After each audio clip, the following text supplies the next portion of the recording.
What's up, guys? I'm Tamtu for Zoomin TV Games, kicking off our interview coverage and starting off with Black Ops. This is David Vonderhaar from Treyarch for Call of Duty 3, Black Ops 3. So excited about this game, I'm getting my titles all mixed up. How are you today? I'm awesome. Day one, just really getting started, having a good time. Playable on the show floor, really big deal for us.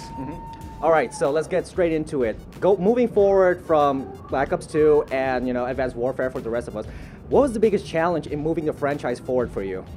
So, look, there's a lot of stuff that happens when you move to the current gen platforms, which at the time was next gen. So, you really want to make sure you can keep the integrity of what we've been trying to do, building up Black Ops over the years, transition to a new platform, move the timeline forward. Right, this is a co-op game, 4-player co-op game for next gen, and what that means is a retooled AI system. Being next gen, you have a completely new deferred rendering engine that you're working with. For multiplayer, you have the core movement system. We have the cyber core abilities in campaign. All these things take a lot of time. It's really how we spent the first year of development, was sort of trying to make sure that we understood how all these pieces are going to come together. So for the multiplayer, what are the biggest surprises that the players can expect from Black Ops 3? Yeah, obviously right now what people are playing and experiencing are the specialists. It's a brand new game mechanic. There are 9 playable characters in multiplayer. Each of those has a power weapon or a power ability. You're earning that ability as you play, and then you have a chance to activate and use that thing. And that's a different take on anything that they've ever had before, and people have been reacting to it pretty positively so far. The loadouts that you can pick up before every mission, how does that affect the multiplayer co-op?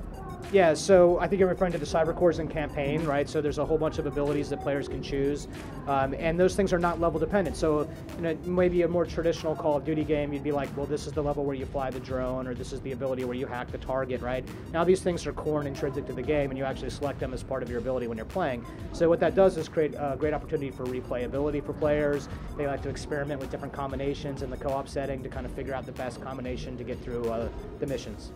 So with a new core system, the moveset, directional moveset is like all over the place now, even more than with the exosuits in the previous game. Right now, going vertically, wall runs and all that stuff, how much fun was that to dive into? Well, so it took a lot of work to figure out what that meant. It's one of the things that we did probably 6 to the first 9 months of the development. Spent a lot of time on the core movement system, and what you're talking about there is the traversals. That means unlimited sprint. It means side strafing, forward strafing, back strafing, all seamless without that interruption. It means wall running. It means swimming. It means thrust jumping. It means power slides.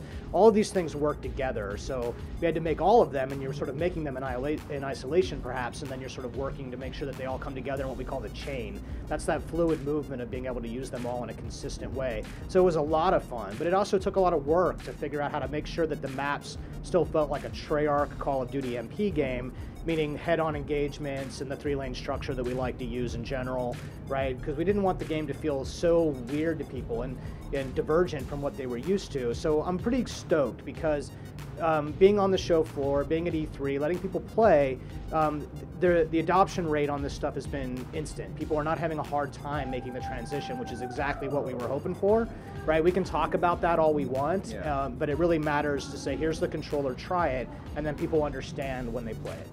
So the further the player gets into the game, how much can they customize the game to their play style? Yeah, so there's a ton of customization in the game, just like you'd expect. So first up, there's the customization that you'd expect from the Create a Class system, right? So Pick 10 returns to multiplayer, and it's got all the things that you'd expect, including the ability to take 5 attachments on a weapon, right? So if you burn all 10 of your Pick 10 points, you can have a fully docked out loaded weapon, and to do that, you have to forgo perks or equipment. Now, on the other side of things, you still have score streaks. Those are the 3 things that you select. That's the reward system. You have to earn into that and earn them, and sort of there's a power band there. The ones on the low end that are not necessarily doing damage for you are easier to earn than the ones that are hard. Everyone's pretty familiar with the score streak system. But what's new is the specialist system, and those are the weapon or the ability and the character that you select before the match.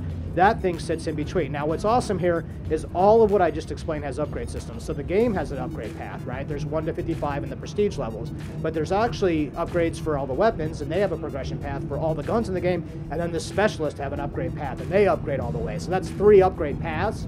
So players have a lot of customization and choice to go across that progression. So it feels like when you dive into a match with your clan, you could go in with certain setups and use your own clan strategies to dominate the other team, right? Yeah, so I would say I hope that's true. So we experiment with this a lot, right? So what is the best combination of specialist, and their loadout and their score streaks. It depends on us and our play style, your clan, my clan, how we play and what we do. So we think it's really fun to see what people are going to do and what combinations they build, and that's even very specific to game mode. So specialists like Ruin with his overdrive, that's probably really good for CTF, right? Or he's actually really good for hardpoint and getting in and doing his slam on the hardpoint. And it's different for different things. Stealth games, modes like Search and Destroy, maybe you want Outrider and Vision Pulse, right? So these things have really kind of moment-to-moment decision, game-to-game decisions are still very valid. So yes, Ruin's awesome, and he's awesome in these situations, but there's probably a better specialist with a different ability or different weapon that's better for you and your play style in a different game mode, and that's what I really like about it. All right, thank you very much, Thank and you. welcome back to Call of Duty. Thank you.